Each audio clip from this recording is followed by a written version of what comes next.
1, 2, 3, 4, 5. Good job. Okay, Mommy's gonna talk to the camera now, okay? Hello everyone, my name is Chelsea and welcome back to my channel. For today's video, we have my March wrap-up.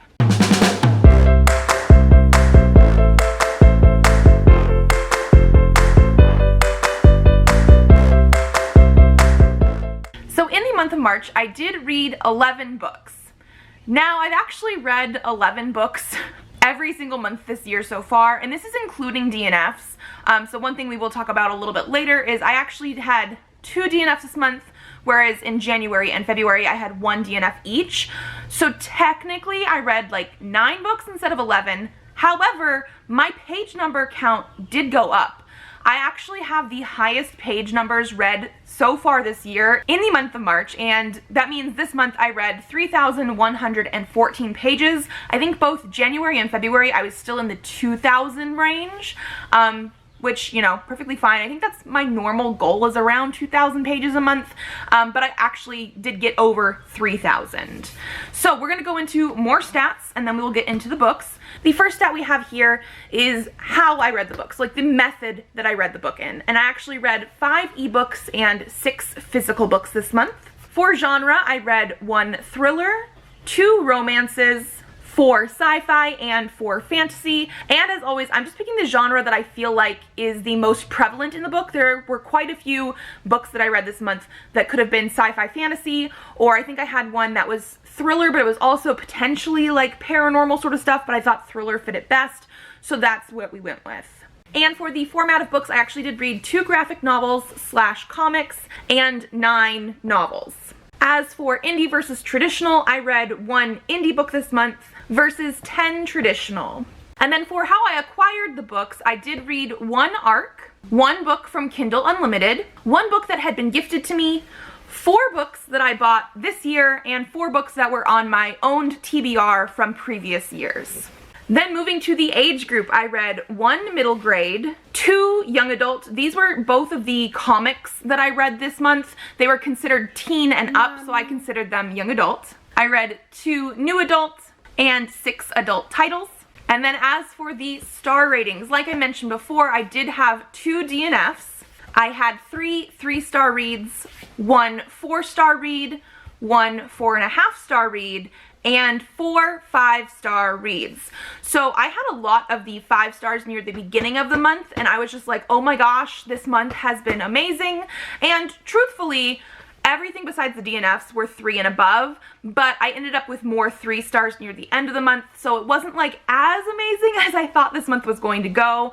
But overall, I have found some of my favorite books this month. So yeah, that should be all of the stats. We are going to go into the books that I read, starting with the DNFs and going up to my favorite book of the month. Okay, so starting with the DNFs, the first one I have is Gideon the Ninth by Tamsin Weir. So I actually did read and talk about this one in a vlog. I will leave it linked down below. Yeah, I don't remember how exactly far I got into the book.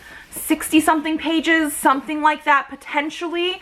I'm sure I mentioned in the vlog, but this is definitely just not a book for me. I went in expecting it to be a book for me because it sounded like all the buzzwords were things that I would like. It's sci-fi, it has necromancy, it's all this kind of stuff, but the actual writing style was just very overwritten for me personally. It felt like it took forever to actually get going, and I definitely considered DNFing it a couple times.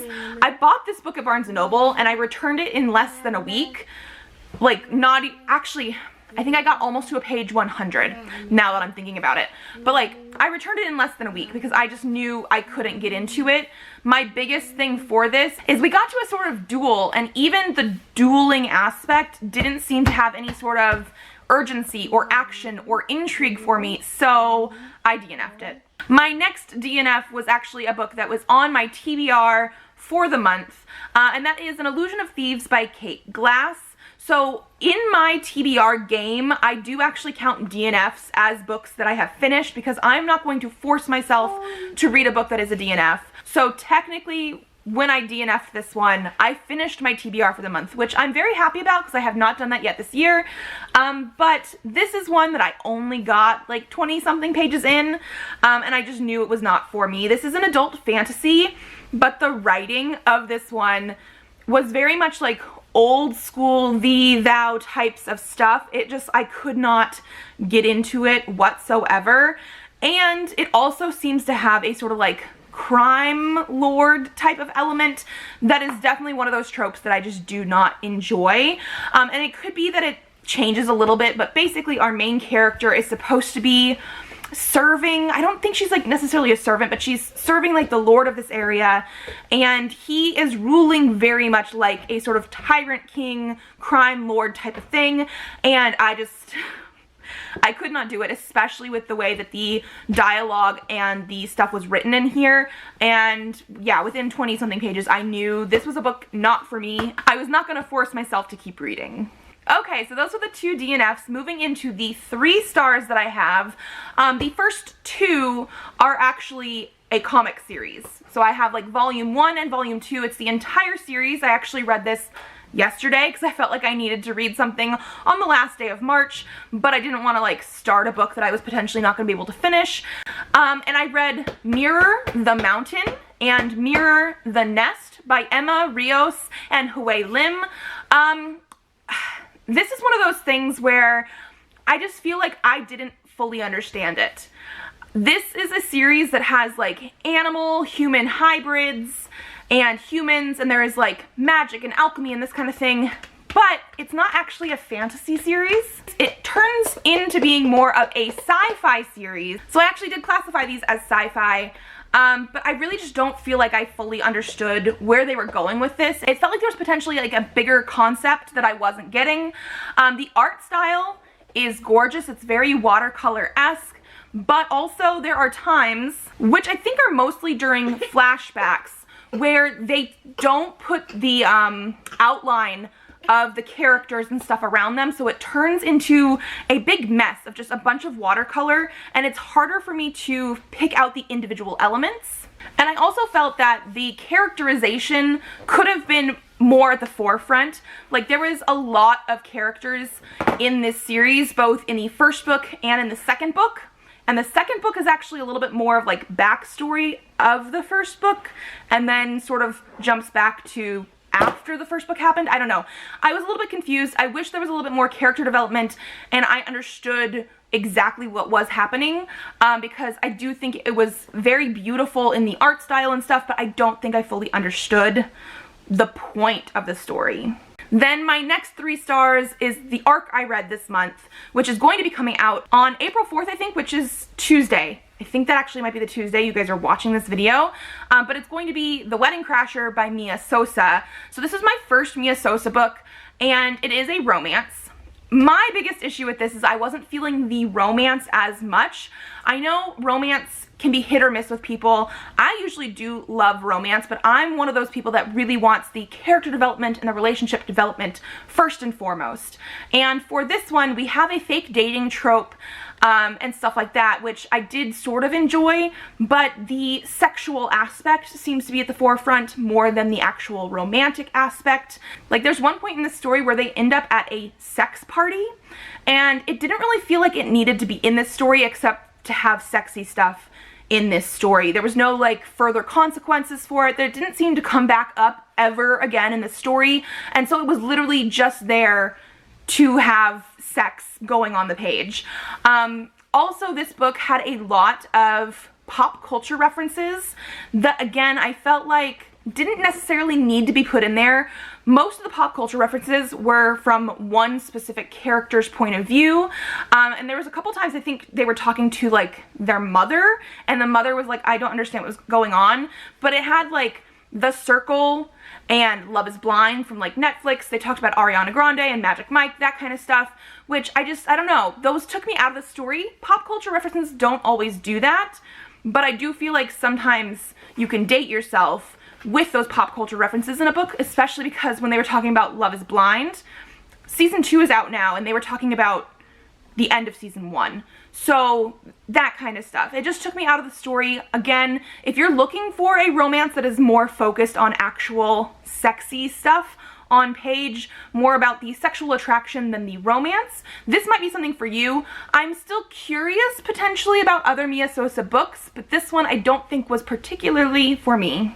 Moving to my 1 4-star read, this was another book on my TBR, and it was Neverworld Wake by Marisha Pessl. So this is a book that I did decide it's more thriller than anything else, although we do potentially have sci-fi elements or fantasy elements or paranormal elements, but it's a little bit more like, I don't know exactly which one of those it would have been, but I did really enjoy this one.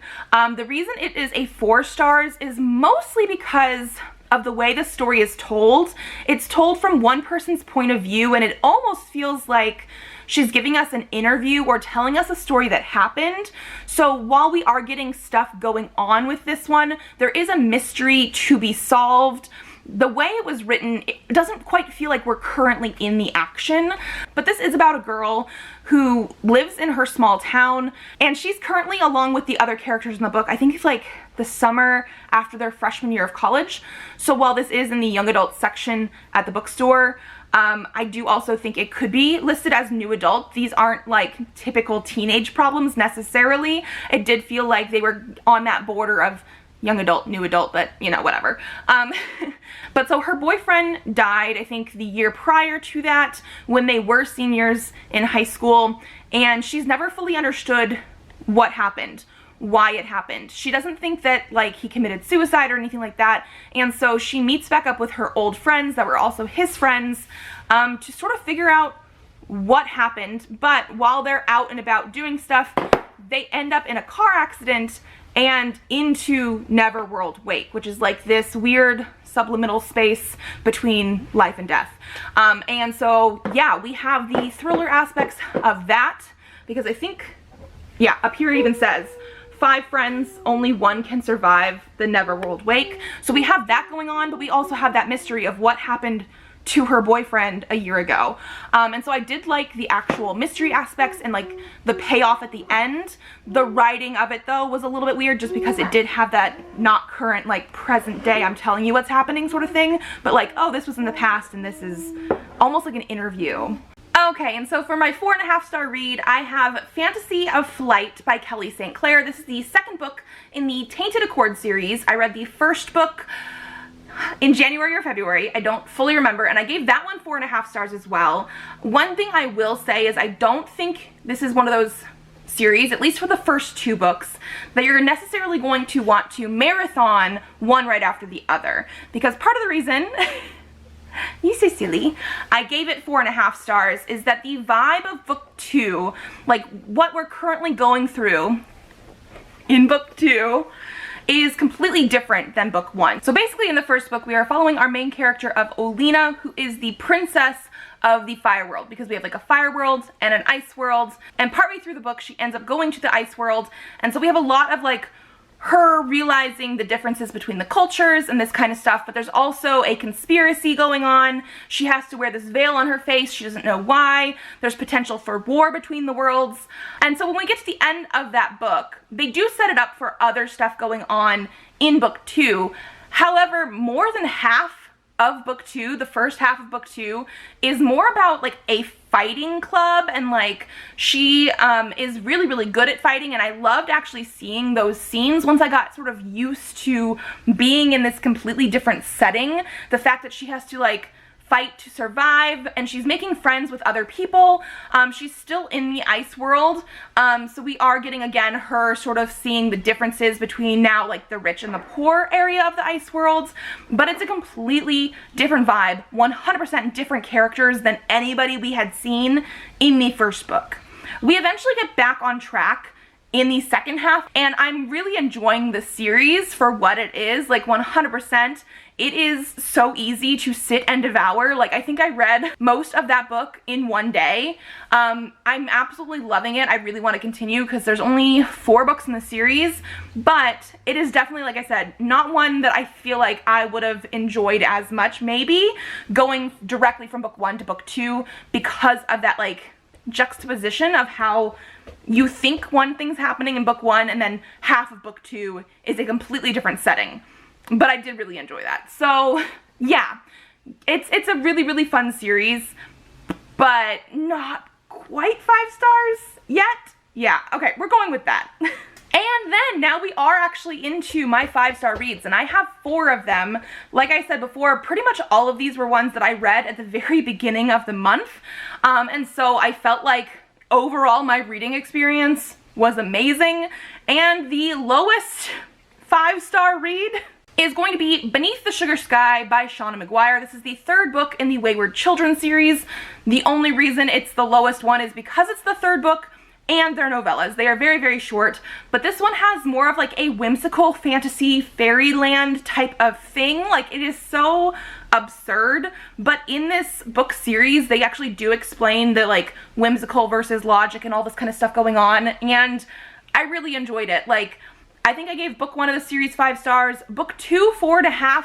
I don't fully remember exactly why it wasn't quite a 5-star, but this one again is back to 5 stars. I just really enjoyed reading from this. I think I read this book in like a day. It was just so much fun. I very much need to continue with the series because I know I'm behind. But yeah, I really, really enjoyed book 3.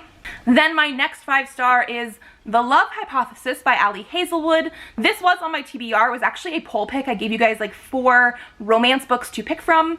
I knew this one was gonna win just because it was so popular when it came out last year.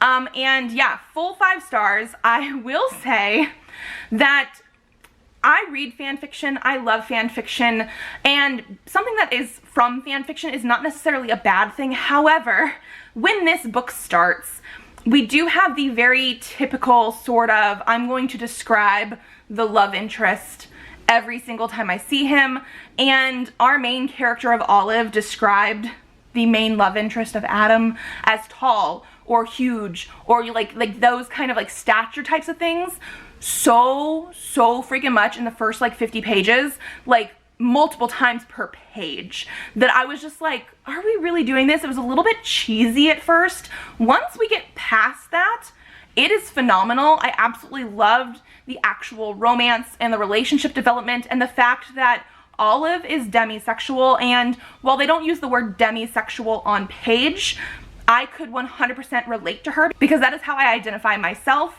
And so the representation I thought was amazing for this. I don't know if necessarily it just needed a slightly more editing approach at the very, very beginning of the book, because the very, very beginning is very cheesy and repetitive, but it does stop being that way once you start reading it. So the beginning of the book threw me off just a little bit, but I'm so glad I continued because yes, I get all the hype. It was so good. Okay, my next 5-star, which was almost my favorite book of the month, is Keeper of the Lost Cities, Neverseen by Shannon Messenger. This is book 4. I actually did talk about this in the vlog where I talked about Gideon the Ninth as well. And this is book 4 of this middle grade series, but I think this is my favorite book in the series so far. I had so much fun reading this. This series in general follows Sophie Foster, who I believe is 11 in the first book. She's closer to like 13, 14 in this book, where she realizes she's not a human. She's actually an elf. There's a secret society of elves, and there's like magical creatures and all this kind of stuff. But there's also conspiracies going on between different factions of elves. People don't know who is in the bad group and who's in the good group. And this one here takes the kids away from like the typical school area that we had seen a lot in the first couple books, and I've absolutely been loving it. One thing I think I did mention in the vlog as well, because this is a middle grade series, you see this a lot with like young adult stuff where like the kids have to go save the world. There's like no parents around whatsoever, but in this one of the parents of some of the kids sneaks into their secret mission and is there with them, and I just think it is hilarious. Like, I loved that part so much because these kids are ranging from like 13 to 15 years old, and one of their moms decides to sneak into the secret mission to go with them. But yes, I absolutely love this one. If you've read this series, Keith is my absolute favorite character. He was in book 3 a lot as well, so I feel like we've been getting him a little bit more in the center of the action, and I loved the character development from book 1 and 2 to book 3 and 4, and the ending of this book, just know I'm like, I need the next book in the series. I actually was gifted it, and I'm hoping to read it very soon because I love this series so much. But yeah, I absolutely love the series. I'm a 32-year-old woman reading middle grade fantasy, but I want to say middle grade fantasy is just some of my favorite. I love the tropes and the relationships and everything that they have in this. Like, so good. And then the last 5-star here, the last book of the month, my favorite book of the month, is another book for my TBR, but like one that I don't know why it took me so freaking long to read. Winter's Orbit by Everina Maxwell. This book, it took me almost a whole week to read, mostly because I was just having a hard time finding time to read at that time, but I also was just taking my time with this book. I absolutely love this book. So this book is a sci-fi romance with a mystery at its center, and this is one of those books where nothing was put to the wayside. Like, it is 100% in a sci-fi society. They're on these different planets. There's like political stuff going on. There is that romance at the core, but then there is also a mystery element going on, and I was invested in every single aspect of this book. The writing was phenomenal, and this is also a sci-fi where normalized queerness is just what the world is. We have male characters, female characters, non-binary characters, all the combinations of relationships you could basically like experience. I also love the fact that when we're talking about titles, there is a female emperor, and it's not an empress, it is just the emperor. Like, I love the fact that we just had that. Or like a prince, we had a female prince, because again, it was just, they are the prince. It is not a prince or princess. I love the way that that kind of stuff was handled in here. I need more in this series. I think there's another book in this world, in this setting, coming out at the end of this year. It's not going to follow the same characters, but I fell in love with the writing style and the characterization and everything so much that like I just need to see what else this author is going to do, because I love this one so much. Like, as soon as I finished it, I was like, I wish I had time to go back and reread this one, but I had other books I needed to read this month. But yeah, it was just so good. I don't even think I could necessarily recommend this to you if you're only looking for romance or only looking for a mystery, because like, again, nothing was put to the wayside. Everything came together to make one incredible whole. But yeah, I got this one as an Illumicrate edition last year, so it's been over a year since I've had it on my shelf, and I just haven't read it until now, and I'm sort of mad at myself because so far this is my favorite book of the year. And so that is it, all of the 11 books that I read, including DNFs this month. If you guys like this video, give it a thumbs up to let me know. Subscribe to this channel if you'd like to see more videos. I do have videos up Tuesdays and Thursdays, so I will see you then. Bye. Bye-bye, baby. Bye-bye, baby. Hello, baby. Hello, baby. Mommy needs to film. Yeah. Yeah. So where are you gonna go? Where are you gonna go?